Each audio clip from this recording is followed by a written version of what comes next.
Assalamualaikum warahmatullahi wabarakatuh. Hai, perkenalkan nama saya Intan Azahra dari kelas 12 MIPA 2. Di sini saya akan memaparkan materi mata pelajaran bahasa Indonesia, yaitu menyusun teks laporan hasil observasi. Untuk lebih jelasnya, silahkan simak video ini sampai selesai.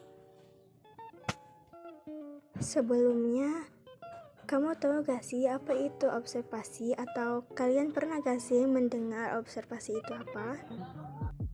Kamu mungkin pernah diminta mengobservasi perilaku manusia, tumbuhan, atau objek lainnya di sekolah.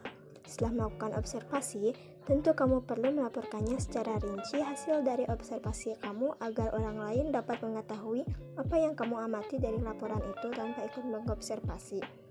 Nah, laporan semacam ini kita kenal sebagai teks laporan hasil observasi. Nah, ada kutipan nih dari Adler dan Adler, penulis buku Membership Roles in Field Research, mengatakan observasi itu sebagai dasar dari pengumpulan data ketika melakukan penelitian kualitatif, terutama ketika melakukan penelitian sosial.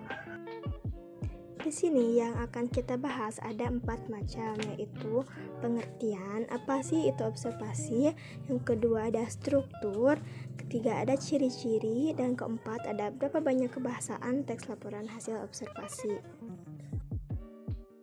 Yang pertama akan kita bahas adalah pengertian observasi. Observasi adalah proses untuk mendapatkan sebuah data informasi melalui pengamatan. Nah, hasil pengamatan itu ditulis dalam laporan atau teks laporan hasil observasi. Jadi, dengan kata lain, teks laporan hasil observasi adalah teks yang berfungsi untuk memberikan informasi mengenai suatu objek atau situasi setelah diadakannya investigasi atau penelitian secara sistematis. Adapun tujuan teks laporan hasil observasi adalah untuk mendapatkan informasi dan penjelasan rinci mengenai suatu hal dari sudut pandang keilmuan kepada pembaca. Lalu, bagaimana sih cara membuat teks laporan hasil observasi itu? Yuk ketahui terlebih dahulu apa saja struktur, ciri-ciri, dan kaidah kebahasaan teks laporan hasil observasi. Selanjutnya ada struktur teks laporan hasil observasi, terdiri dari judul, klasifikasi umum, deskripsi, dan penutup atau kesimpulan. Yang pertama ada judul, berisi judul teks laporan hasil observasi yang ingin kamu susun. 2. Ada klasifikasi umum, berisi gambaran umum mengenai objek yang ingin diamati. 3. Deskripsi, berisi penjelasan manfaat dari objek yang sedang diamati disertai hasil pengamatannya. Lalu ada penutup atau kesimpulan, berisi simpulan dari laporan yang kamu buat. Ada beberapa ciri-ciri yang bisa digunakan sebagai acuan agar kita tahu bahwa suatu teks merupakan teks laporan hasil observasi. Secara umum, biasanya teks laporan hasil observasi memiliki ciri sebagai berikut. 1. Ditulis dengan lengkap dan disusun dengan sempurna. 2. Bersifat universal, global, dan objektif. 3. Objek tunggal. Objek tunggal merupakan objek yang diteliti dan diamati. 4.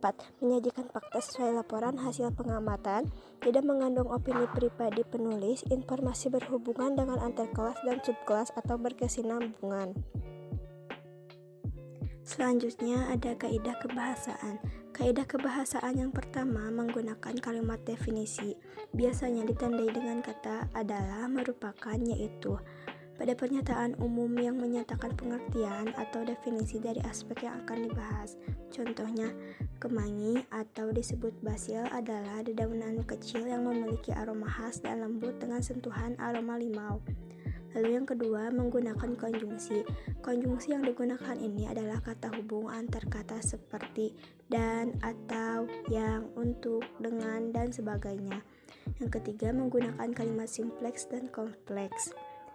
Kalimat simpleks adalah kalimat yang menggunakan satu verba dan menyatakan aksi atau peristiwa atau keadaan, atau biasanya disebut kalimat tunggal. Contohnya, setelah dingin kembali peras-peras daun kemangi. Dan kalimat kompleks adalah kalimat yang terdiri dari 2 struktur atau lebih dengan 2 verba. Contohnya, kemangi dapat disulap menjadi toner yang bisa digunakan sebelum tidur setelah wajah dicuci bersih. Lalu, kaidah kebahasaan yang keempat adalah menggunakan sinonim dan antonim. Contoh antonim, kemangi dapat disulap menjadi toner yang bisa digunakan sebelum tidur setelah wajah dicuci bersih. Lalu contoh sinonim, kemangi berguna sebagai salah satu daun yang sangat berpengaruh pada kesehatan seperti vitamin A, B, dan C yang memberikan manfaat bagi tubuh. Dan yang terakhir menggunakan data. Di sini datanya adalah menunjukkan ukuran. Data yang ada umumnya berupa angka pasti untuk menunjukkan ukuran suatu bahan yang digunakan. Nah, yang terakhir ada langkah-langkah menyusun teks laporan hasil observasi. Yang ke-1, tentukan tema dan tujuan kegiatan observasi. Sebelum melakukan kegiatan observasi, kamu perlu menentukan terlebih dahulu tema objek yang ingin kamu teliti. Dan setelah menentukan tema kegiatan observasi, langkah berikutnya adalah menentukan tujuan dilakukannya penelitian tersebut. Yang kedua, ada melakukan proses observasi.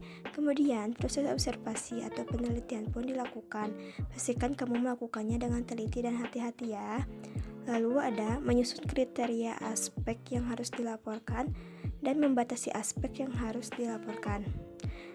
Yang keempat, ada mendeskripsikan unsur-unsur. Dimulai dengan mendefinisikan atau mengartikan aspek yang dipilih berupa pernyataan umum.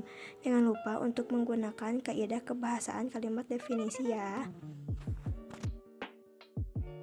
Yang kelima ada melengkapi dengan data dan gambar. Dan terakhir, membuat kesimpulan. Setelah dilengkapi dengan data dan gambar, kita bisa membuat kesimpulan dari hasil observasi yang telah kita lakukan. Cukup sekian penjelasan dari saya mengenai materi menyusun teks laporan hasil observasi. Semoga bermanfaat dan terima kasih atas perhatiannya. Wassalamualaikum warahmatullahi wabarakatuh.